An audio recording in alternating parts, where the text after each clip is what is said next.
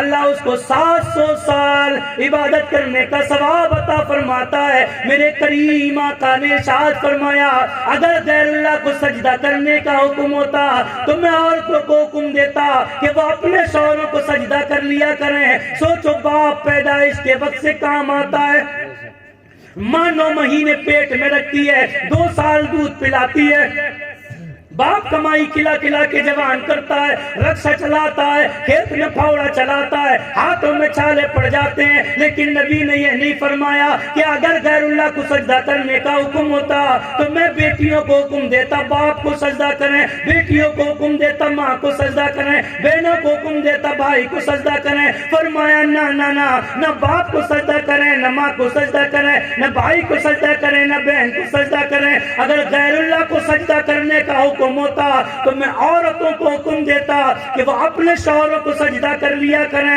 بولو باپ سے زیادہ مقام اگر عورت کی نظر میں کسی کا ہونا چاہیے تو وہ شوہر کا ہونا چاہیے، ماں سے زیادہ کسی کی عزت ہونا چاہیے تو وہ شوہر کی ہونا چاہیے، بھائی سے زیادہ اگر کسی کا پیار ہونا چاہیے تو وہ شوہر کا ہونا چاہیے۔ آج میں دیکھتا ہوں اپنی ماں اور بہن کو اپنے باپ کی خاطر شوہر سے لڑتی ہے، اپنی ماں کی خاطر شوہر سے لڑتی ہے، اپنے پیار کی خاطر شوہر سے لڑتی ہے۔ ایسی عورت جنت میں نہیں جائے گی۔ عورت وہ جنت میں جائے گی کہ جب تک ماں کے پاس تھی ماں کی تھی، جب تک باپ کے پاس تھی باپ کی تھی، جب تک بھائی کے پاس تھی بھائی کی تھی، لیکن اب اس کا نکاح شوہر کے ساتھ ہو گیا ہے تو اب اس کو باپ کو نہ دیکھنا ہے، ماں کو نہ دیکھنا کیا کہتی ہے، بھائی کو نہ دیکھنا کیا کہتی ہے، اس کو تو صرف یہ دیکھنا ہے کہ اگر میرا شوہر راضی ہے تو میرا رب راضی ہے، اور شوہر ناراض ہے تو میرا رب ناراض ہے۔ سبحان اللہ۔ میری ماں تکبیر، اللہ نعرہ رسالہ، دین کا دامن۔ سنبھالو حالات۔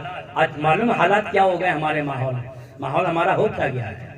ہماری ماں بہنیں ہیں نا کیا کرتی ہیں، پیہر میں اگر بھائی کی شادی ہے تو بس شوہر کا دماغ 3 مہینے پہلے ٹینشن میں ہو جاتا ہے، 3 مہینے پہلے۔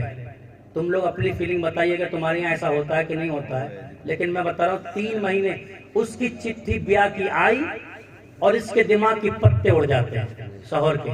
اب وہ اندر سے سننے آؤ گلے بند نہیں ہے، کرمی پڑا ہوا ہے تم نے وہاں رکھ دیا، سننے آؤ ہسلی بھی نہیں ہے، لتے بھی نہیں ہے، بالک نہیں ڈول رہے۔ اب وہ بیچارہ ٹینشن میں تو کروں کیا یار، 1.5 لاکھ کا گلے بند بن گیا یار، 1 لاکھ 5,000 10,000 کی ہسلی بن رہی ہے، اسی ٹینشن میں گھوم رہا ہے، کروں کیا، بڑا پریشان ہے۔ اب گلے بند نہیں ملا اور اصلی نہیں ملی تو کھانا بند ہے، پینا بند ہے، سونا بند ہے، رونا دھونا شروع ہے، پریشان ہے۔ میں بھی بڑا بے چین ہوں، میں سوچنے لگتا ہوں اللہ اللہ یہ میری ماں اور بہن گلے بند پہن کے اب کہاں جاتی ہے، اور وہ شوہر کیسا ہے کہ بڑا گلے بند خوشی خوشی میں لا کے دیتا ہے۔ دولت کمانے کے بعد عیاشیوں میں نہ پڑو، مکاریوں میں نہ پڑو۔ اے میری ماں اور بہنوں، تم سے گلے بند پہنتی ہو، 5,000 کا جوڑا پہنتی ہو، میں تم سے منع نہیں کہتا، 2 گلے بند پہنو، 4 اصلیاں پہنو، لیکن شادی میں جب جاؤ تب مت پہنو، شادی میں جب گھومنے جاؤ تب مت پہنو، کہیں اور گھومنے جاؤ تب مت پہنو، کہیں فنکشن میں جاؤ تب مت پہنو۔ اگر گلے بند پہننا ہے، اصلی پہننا ہے، 5,000 کا جوڑا پہننا ہے تو جب کہیں اور جائے تب مت پہن۔ اگر کسی اور کو دکھانے کے لیے پہنتی ہے تو یہ حرام ہے، حرام، اور شوہر کو دکھانے کے لیے پہنتی ہے تو یہ ثواب ہے۔ گھر میں گھوم رہی ہے تو پرانے لتوں میں بدبو مار رہی ہے، کپڑوں میں 8 دن کپڑے نہیں بدل رہی ہے، اور جب شادی میں جا رہی ہے تو بڑے اچھے ٹھاٹ واٹ میں نئے کپڑے پہن رہے۔